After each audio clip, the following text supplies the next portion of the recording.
sobre o que disse, né, o presidente Lula em Nova York, sem nenhuma surpresa em relação ao que era previsto, mas essa Assembleia Geral da ONU acontece no momento geopolítico dos mais delicados, com a crise avançando no Oriente Médio e a interminável guerra Rússia-Ucrânia. É por isso que o jornalista Cláudio Zaidan está aqui conosco para falar a respeito desse jogo de xadrez que é jogado no mundo hoje com cada vez mais perigo, não é, Zaidan? E da forma ou da não forma que a ONU nesse momento tem conseguido lidar com isso. Bom dia, seja muito bem-vindo, Zaidan. Oi, Thaís, bom dia. Bom dia para o Cláudio, para o Pedro, saudação para a Sônia em Paris. É interessante que o Joe Biden, falando em nome da maior potência do mundo, e é claro que em fim de mandato, aquela história toda, mas ele falando em nome de o único país que pode modificar a situação no Oriente Próximo, ele não mencionou o Líbano. Aliás, foi um discurso entre medíocre e canalha. Medíocre porque normalmente os discursos do Biden são medíocres. Ele, inclusive, inventou uma versãozinha para não ser candidato à presidência, dizendo, não, eu achei que é o momento de os mais jovens assumirem a luta. Na verdade, ele foi vítima de um golpe, né? Um golpe rasteiro do Partido Democrata. Foi um golpe, mas ele queria muito ser o candidato e havia sido aprovado nas primárias do partido. E não mencionou, simplesmente não mencionou o Líbano. Era, então, o segundo dia dos ataques de Israel contra o Líbano. Não são ataques contra o Hezbollah, especificamente, como sai nas manchetes. São ataques contra o Líbano. E hoje, esses ataques se estenderam ao norte do Líbano, o que parecia uma área de refúgio, as montanhas libanesas, inclusive na fronteira com a Síria, já não é mais uma área de refúgio. Os aviões israelenses fizeram incursões, 100 caças participaram das operações hoje. E Joe Biden nem sequer mencionou o Líbano. Sobre a faixa de Gaza, ele falou as platitudes costumeiras, né, os lugares comuns. Queremos um acordo, nada mais do que isso. E irresponsavelmente pediu ao mundo que atire gasolina na fogueira que arde na Ucrânia. A guerra entre Rússia e OTAN, disputada em território ucraniano.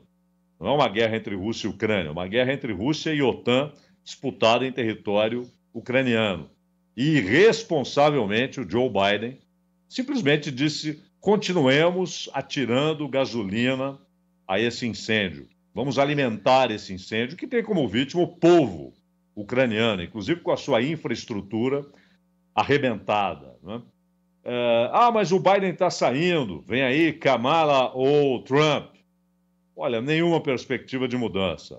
Kamala Harris, ela sempre apoiou, embora dizendo algumas sandices a respeito de questões internacionais, mas não há uma linha de discordância dela em relação à política externa do governo Biden.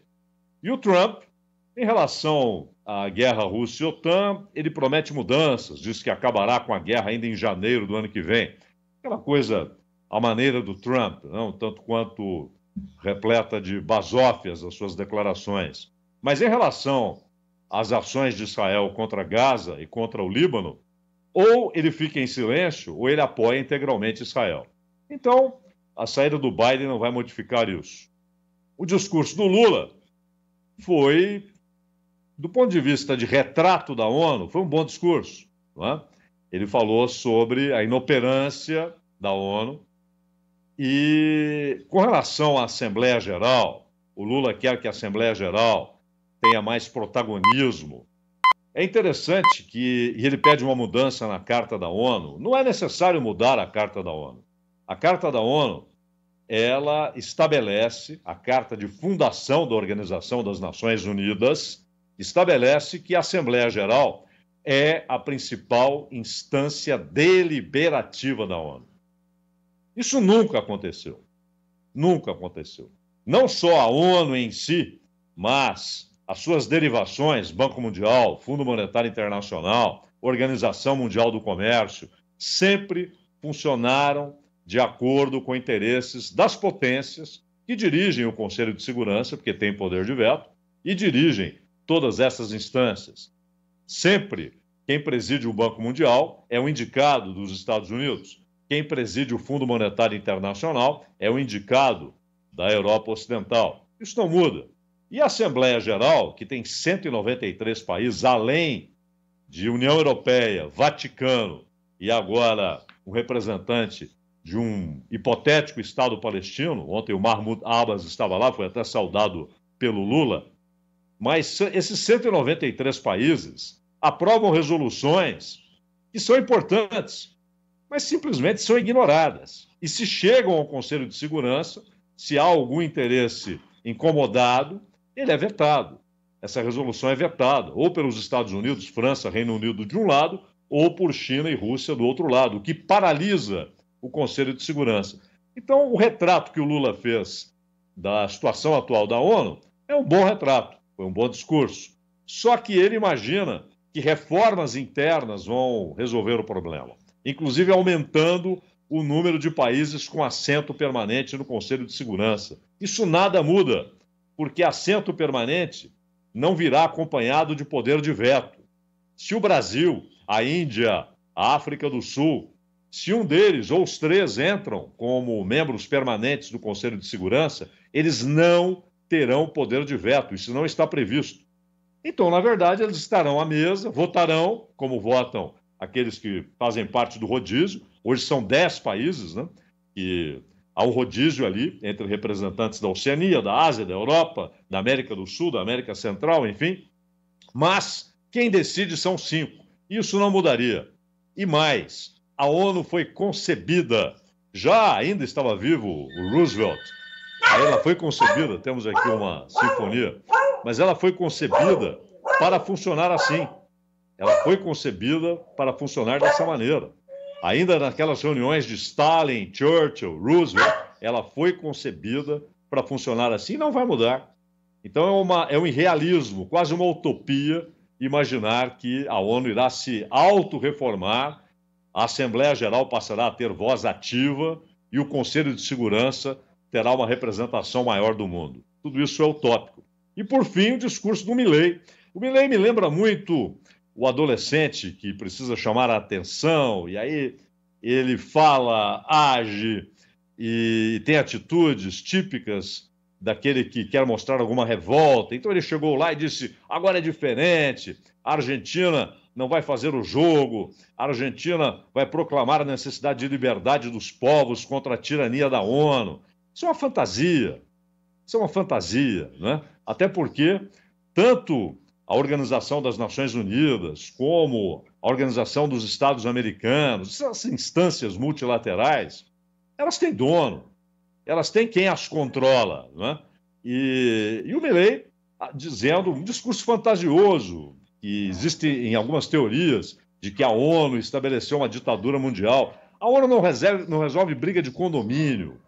A ONU é de uma inoperância, de uma inação notáveis. E o que funciona na ONU é o Conselho de Segurança, que tem 5 controladores permanentes, e algumas agências, como a Agência de Refugiados, que faz um trabalho humanitário muito bom. Então houve muito irrealismo, mas a Assembleia Geral é sempre assim, né? É um espetáculo monumental, mas que no fim dá em nada. Para se ter um exemplo, a Assembleia Geral já aprovou, nos últimos anos, um placar assim de 184 votos a favor, já aprovou o fim, a exigência do fim do bloqueio contra Cuba. Os Estados Unidos dão de ombros.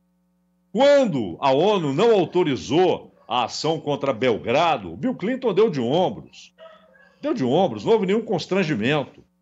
Os Estados Unidos e a OTAN, acatando ordem dos Estados Unidos, atacaram furiosamente Belgrado, no coração da Europa. E a ONU simplesmente foi ignorada. Quando foi necessário dar alguma explicação, inventaram historinhas como as armas químicas do Saddam Hussein. Então a ONU está desmoralizada, né? Esse perigo imaginário do adolescente Javier Milei não existe. O Zaidan, Se a Juliana for chamada aí para o Conselho de Segurança da ONU aí, que estava se manifestando durante sua fala, todas as canelas disponíveis. Ela vai fazer barulho lá, hein, Zaidan? Lá no Conselho de Segurança. Vai. Mas é uma sinfonia. Precisa colocar ordem nessa ONU aí, é a Juliana. Eu prefiro ouvi-la do que alguns discursos. É verdade. A gente brinca, né, que o jornal Gente... Brinca não, é a verdade. É um jornal do rádio na TV, né, Zaidan? E o que é mais rádio no Dia Nacional do Rádio do que a gente tá aqui ao vivo, né? Cada um num canto falando. E aí, de repente, toca uma campainha e a Juliana, que é a cachorrinha do Zaidan, se manifesta e participa também da nossa programação. É isso aí. Um abraço para você, Zaidan, que é um abraço. Um dos grandes nomes do rádio do Brasil. Cláudio Humberto está um pouco tenso, porque hoje tem Botafogo e São Paulo. Eu também estou, né, no caso. Estou tranquilo. Segue o líder, segue o líder. Eu tô nervosa mesmo, viu, Zaidan? Vai ser interessante. Tô achando que o tricolor... Enfim. Eu e Pedro Campos estamos tranquilos e felizes nessa Nós podemos falar que o dia seguinte é ótimo, né? Viu? Para vocês. Placar geral 5-0. 5-0. Veja só. Cláudio Zaidan está conosco na semana que vem de volta para comentar outro assunto com profundidade aqui no Jornal Gente. Agora, 9h21, nós vamos ao Rio de Janeiro.